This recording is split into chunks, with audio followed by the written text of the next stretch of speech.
My brother disappeared on September 14, 1983. His name was Dr. Graham Pritchard. He was 38 years old, a marine biologist with the University of Aberdeen, and the most brilliant person I've ever known. He specialized in deep-water ecosystems, specifically underwater cave systems in freshwater lakes. He vanished without a trace in Loch Ness. The police investigated for 6 weeks. They dragged sections of the loch. They interviewed locals. They searched his rented cottage in Drumnadroshit. They found nothing. No body. No evidence of foul play. No explanation. The official conclusion was accidental drowning. Case closed. But I never believed it. Graham was too careful, too experienced. And 3 months after he disappeared, I received a package that proved I was right. The box arrived at my flat in Edinburgh on December 9, 1983. No return address. Just my name, Sarah Pritchard, written in block letters on brown paper wrapping. Inside was a waterproof case, the kind divers use to protect equipment. Inside the case, a leather journal, water-stained but readable. 73 pages of my brother's handwriting. His field notes from his final expedition. And photographs. Dozens of them. Polaroids, mostly, showing underwater cave systems, rock formations, equipment setups. But 3 photographs, showed something else. Something that shouldn't exist. I've spent the last year trying to understand what happened to Graham. I've retraced his steps. I've talked to everyone he knew in those final weeks. I've read his journal so many times I can recite passages from memory. And now I'm going to tell you what I found. Before I go any further, I need you to do something. Subscribe to this channel. Hit the like button. Share this video with anyone who's ever wondered what really lurks in the depths of Loch Ness. Because what I'm about to reveal, what my brother discovered before he vanished, is the truth they don't want you to know. And the only way this testimony survives is if people hear it. My brother didn't drown. He found something. And it cost him everything. Graham had been obsessed with Loch Ness since childhood. We grew up in Perth, about 2 hours south of the loch. Our father was a civil engineer, our mother a schoolteacher. Normal family. Boring, even. But Graham was never boring. He was 11 when he first read about the Loch Ness Monster. Not the tourist rubbish, the real accounts. The sonar readings from the 1960s. The unexplained underwater disturbances. The testimonies from fishermen and divers who'd encountered things they couldn't explain. Most kids would have been excited for a week and then moved on. Graham became obsessed. He studied limnology, the science of inland waters. Got his doctorate at 26. Published papers on deep water cave systems in Siberia, Canada, Norway. Made a name for himself. But he always came back to Loch Ness. There's something there, Sarah, he told me once, in 1979. We were having dinner at his flat in Aberdeen. The geology is all wrong for a simple glacial lake. There are fissures down there. Deep ones. Cave systems that connect to underground rivers. Nobody's ever mapped them properly. So map them, I said. He smiled. I intend to. But it wasn't that simple. Getting funding for Loch Ness research was nearly impossible. Too many hoaxes. Too much mockery. The scientific community treated it like a joke. Graham didn't care. He applied for grants, got rejected, applied again. He used his own money. He taught extra courses to fund equipment. And in the summer of 1983, he finally secured enough resources to mount a proper expedition. He told me about it in June. He was coming to Edinburgh for a conference, and we met for coffee near Waverley Station. "I've got 3 months," he said. "August through October. I've mapped out 6 potential cave systems on the western shore.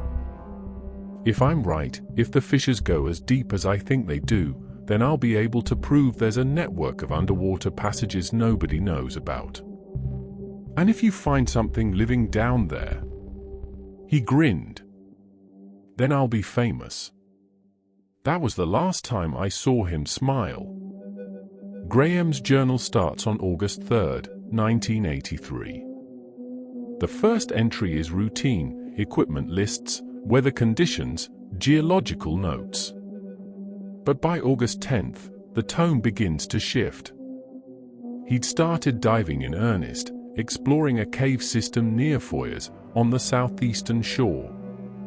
I'm going to read you some excerpts, exactly as he wrote them. August 10th, 1983. First dive into the Foyers system. Visibility poor, less than 3 meters, but the entrance is exactly where the geological surveys suggested. Descended to 40 meters before the passage narrowed. We'll need to return with smaller tanks. Strange acoustic properties down there. Sound doesn't behave normally. Felt like the walls were absorbing my breathing. Eerie. August 15th, 1983. Third dive. Pushed deeper, reached 62 meters. The passage opens into a chamber roughly 15 meters across. Took samples of the sediment. Heavy concentrations of peat and organic matter, but also something unusual: calcium deposits that don't match the surrounding rock. Need to send samples to the lab. Felt something while I was down there. Not saw, felt. Like a pressure change. Like something large moving through the water nearby. Checked my instruments. Nothing registered. Probably just nerves. August 22nd, 1983. Sixth dive. Found a secondary passage leading north from the main chamber. Much narrower, barely wide enough for me and my equipment. Followed it for approximately 30 meters before my eye ran low. The passage slopes downward. I estimate it goes at least another 40 to 50 meters deeper. The calcium deposits are thicker here. Almost look like, I don't know, coral? But that's impossible. This is freshwater, and we're 70 meters down. Heard something on this dive. Definitely heard it. A low-frequency sound, almost subsonic. Felt it in my chest more than heard it with my ears. Lasted about 10 seconds, then stopped. I'm going back tomorrow. Before I continue, I need you to understand something. If you're watching this, if you've made it this far, you need to keep going. Hit that subscribe button if you haven't already. Share this testimony. Because my brother's journal, the evidence he gathered, is the only proof we have of what's really down there. And if his story dies with me, then he died for nothing. August 23rd, 1983. I found it. I found the entrance. The secondary passage opens into a vertical shaft. I dropped a weighted line, couldn't find the bottom. Sent down a camera on a cable. The footage is grainy, but I can see the shaft continues at least another 80 meters. Maybe more. And there are marks on the walls. Not natural erosion, not geological formations. Marks. I need better equipment. I need more light. I need to go deeper. That was the last entry before everything changed. The photographs Graham took are disturbing. Not because they're graphic or violent, but because they show things that shouldn't exist. The first photograph is dated August 25, 1983. It shows the entrance to the vertical shaft he mentioned. The rock walls are dark and slick, covered in some kind of algae or moss. But if you look closely, really closely, you can see the marks he was talking about. They're not random. They're deliberate. Carved, or maybe worn, into the stone. They look almost like grooves. Parallel lines, each about 3 inches wide, running vertically down the rock face. Like claw marks. The second photograph is from deeper down.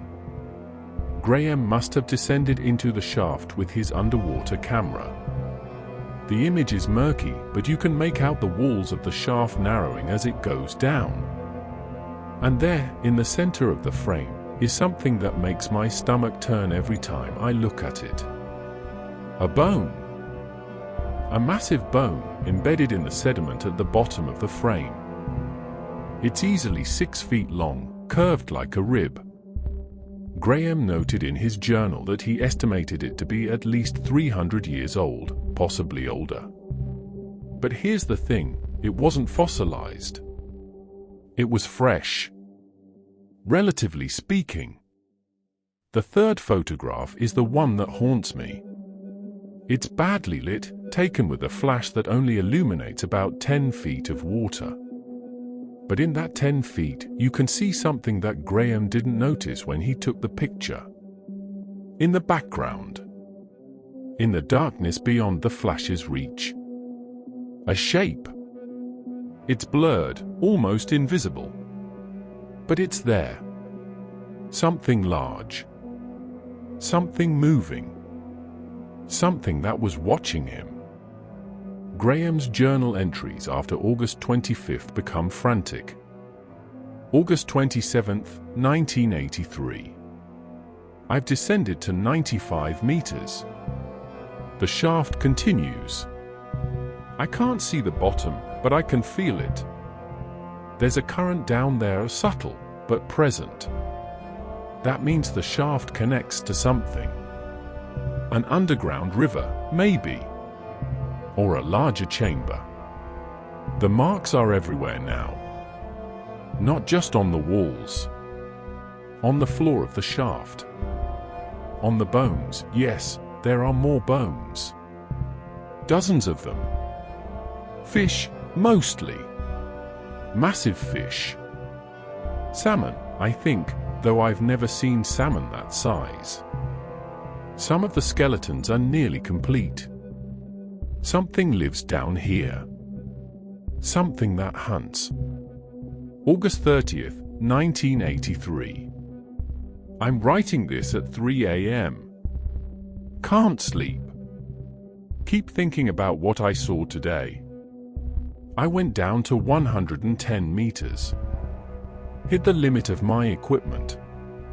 But I found it. I found the bottom of the shaft. It opens into a cavern. I couldn't see how large, my lights weren't strong enough, but it's big. Huge. The current is stronger there. I could feel it pulling me. And there was a smell. Even through my regulator, I could smell it. Rot. Decay. But also something else. Something alive. I took samples. Water, sediment, tissue from one of the bones. I'll send them to the lab tomorrow. But I'm going back. I have to. I need to see what's in that cavern. September 3rd, 1983. The lab results came back. I don't understand them. The tissue sample, the one from the bone, it's not from any species on record. Dr. Henley at the university thinks I contaminated it. But I didn't. I was careful. Whatever left that bone, it's not a fish. It's not a mammal. It's something else. I'm going back tomorrow. I've hired a boat and extra tanks. I'm going to spend as much time down there as I can. I need to document everything. If I'm right, if this is what I think it is, then everything we know about Loch Ness is wrong. September 5th, 1983. I saw it. God help me, I saw it. That was the last entry in Graham's journal. He disappeared 9 days later. The entry dated September 5th, 1983, the one that simply says I saw it, is followed by blank pages. Not empty pages.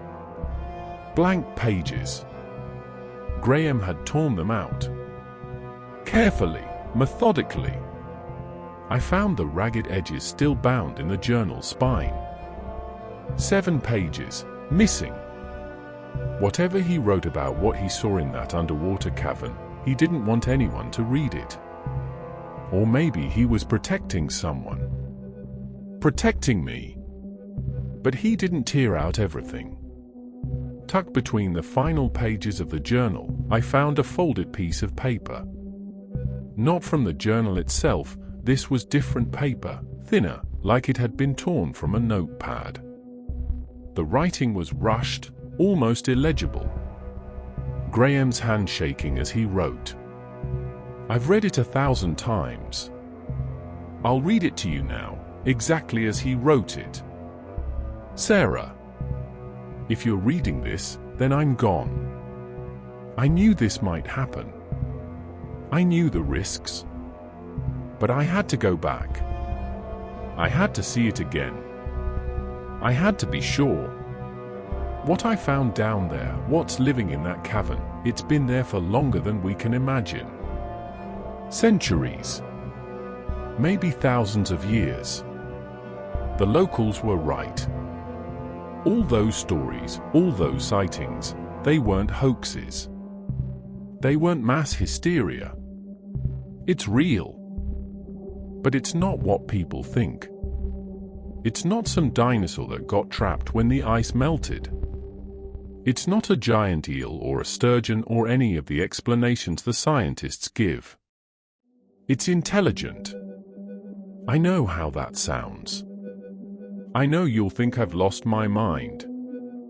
But I'm telling you the truth. When I saw it, when it looked at me, I felt something.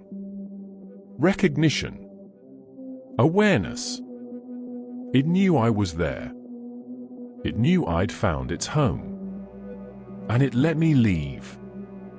That's the part that scares me, Sarah. It could have killed me. Should have killed me.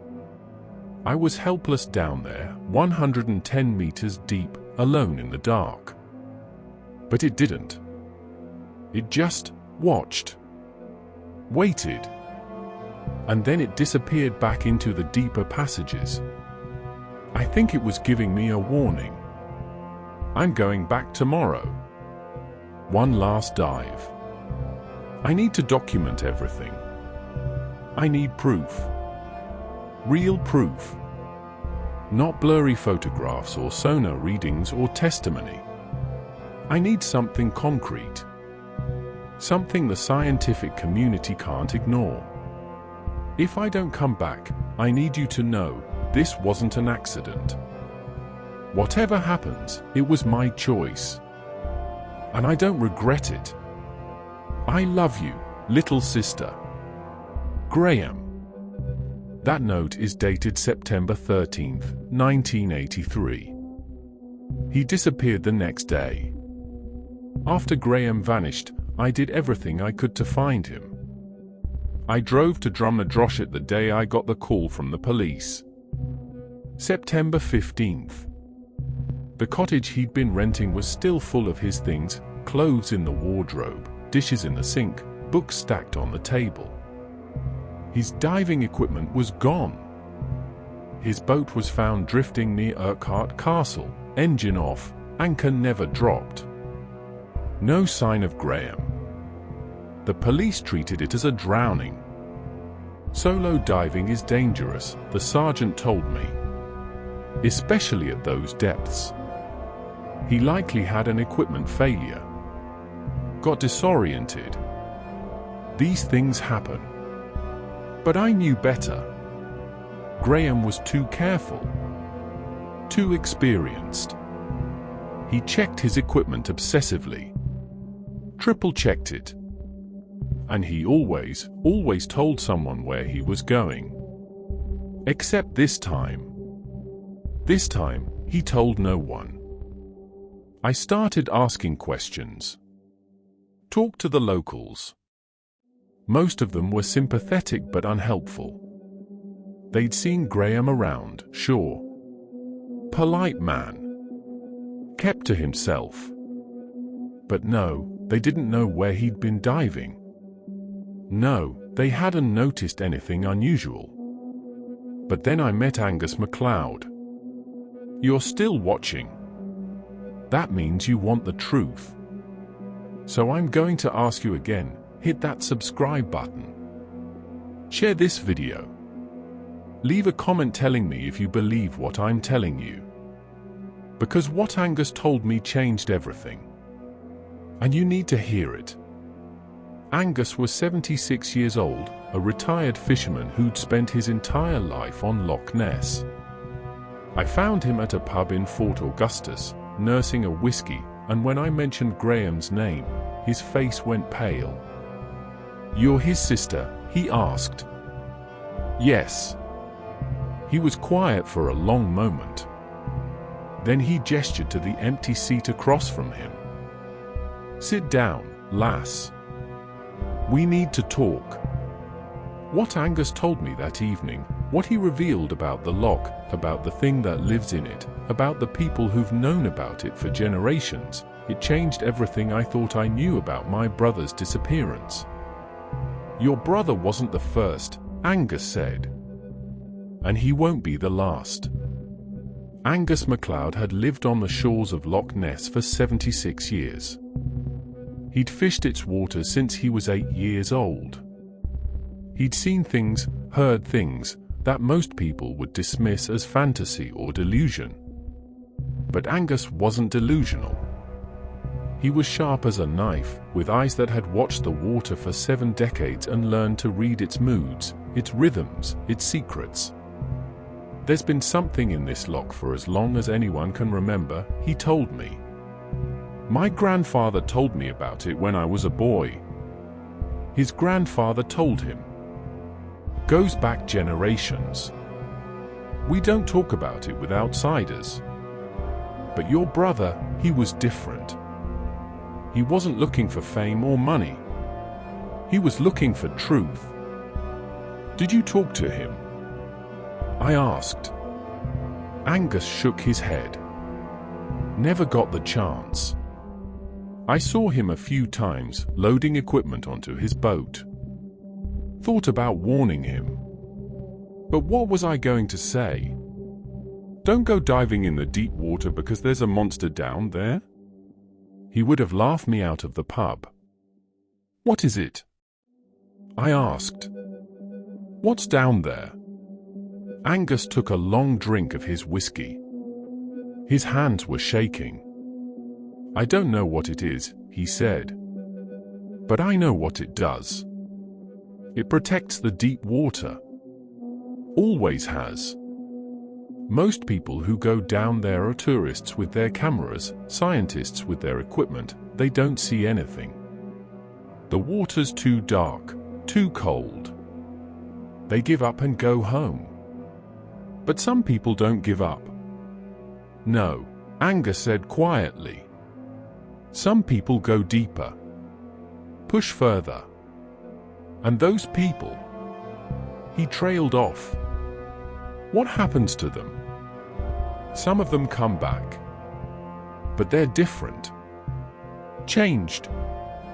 They won't talk about what they saw. Won't go near the water again. And some of them, he looked at me. Some of them don't come back at all. I felt something cold settle in my stomach. How many people have disappeared? Over the years? Dozens. Maybe more. The official record says they drowned. Equipment failures. Accidents. But the locals know better. We've always known. Why didn't anyone say anything? Why didn't you go to the police? Angus laughed, a bitter, hollow sound. And tell them what?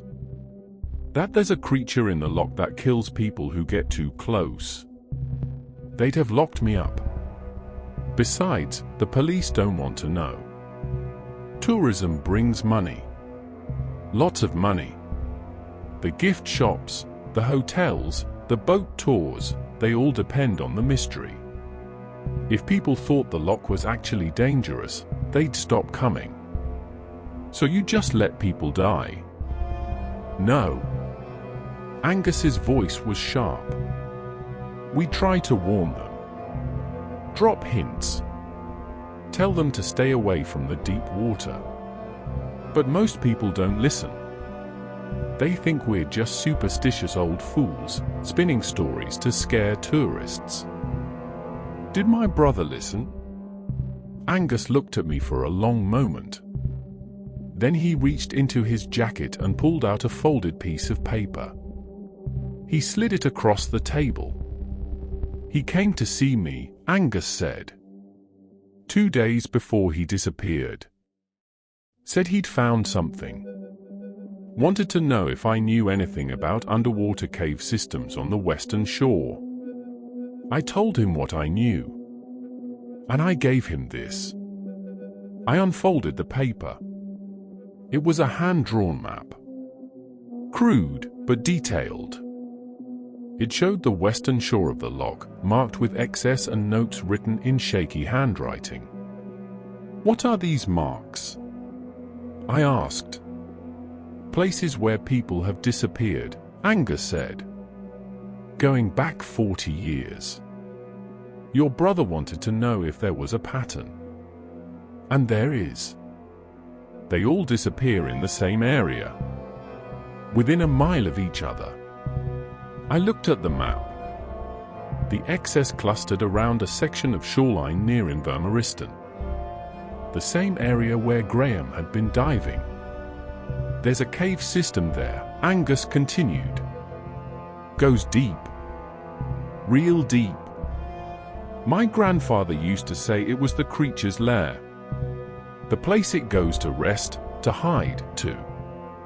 I don't know. Exist.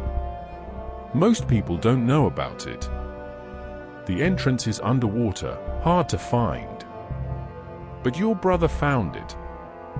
How do you know? Because he told me. Last time I saw him, he was excited. Said he'd been inside. Said he'd seen things, bones, marks on the walls, evidence of something living down there. He asked me if I believed in the creature. I told him I did. And I told him to stay away from that cave. But he didn't listen. No. Angus shook his head. He said he was going back. Said he needed proof. I tried to stop him. Told him it wasn't worth it. But he wouldn't listen. He said... Angus's voice cracked. He said some things were more important than safety. I folded the map and put it in my pocket. My hands were trembling. Thank you, I said. Angus reached across the table and grabbed my wrist. His grip was surprisingly strong. Listen to me, lass. Your brother's gone. You won't find him. And if you go looking, if you try to follow him down into that cave, you'll end up the same way. Let it go. Grieve for him. but let it go. I pulled my hand away. I can't. Then God help you, Angus said. I'm not a diver. I never learned.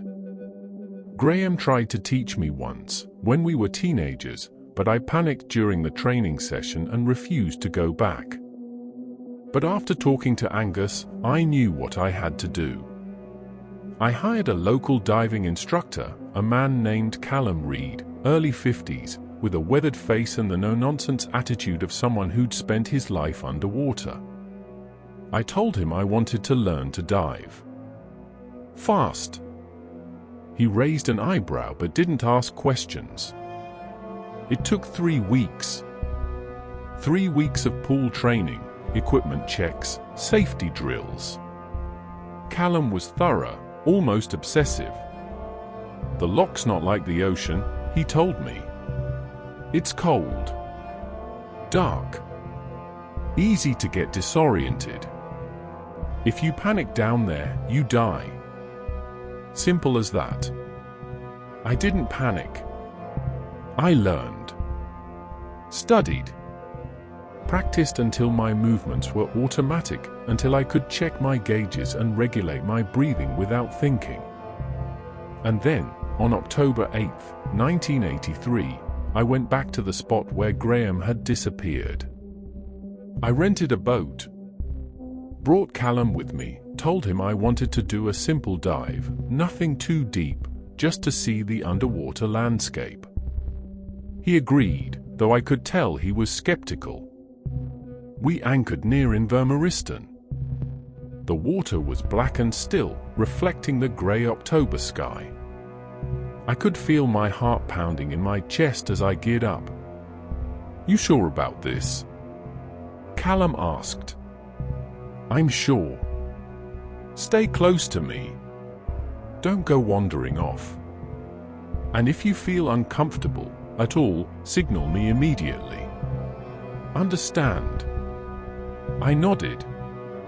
We descended. The cold hit me immediately, even through my wetsuit.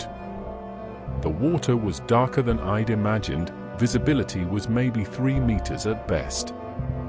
I could see Callum's light ahead of me, a pale cone cutting through the murk. We went down to 20 meters. Then 30. The pressure built in my ears, my sinuses. I equalized, kept descending. At 40 meters, Callum stopped. He gestured to me, this is deep enough. But I could see something below us. A shadow. A darker patch in the already dark water. The cave entrance. I pointed at it. Callum shook his head, no, too dangerous. But I was already descending. I had to see it. Had to know. The entrance was exactly as Graham had described it. A fissure in the rock wall, maybe 4 feet wide, sloping downward into absolute darkness. I shone my light inside. The beam seemed to get swallowed by the black. And then I saw them. The marks. Carved into the stone. Deep grooves, running parallel down the rock face. Just like in Graham's photographs. Claw marks. Something had made these. Something large. Something that had scraped its way through solid stone. I felt Callum's hand on my shoulder, we need to go up, now. But I couldn't move. I was transfixed, staring into that dark passage, imagining my brother descending into it, alone, knowing what was down there. If you've stayed with me this long, then you know this is real. You know I'm telling the truth. So I'm asking you one more time, subscribe. Share this video. Make sure people know what happened. Because what I'm about to tell you next, what I found in that cave, is the reason I'm still alive to tell this story. And then I heard it. A sound. Low. Subsonic. more felt than heard.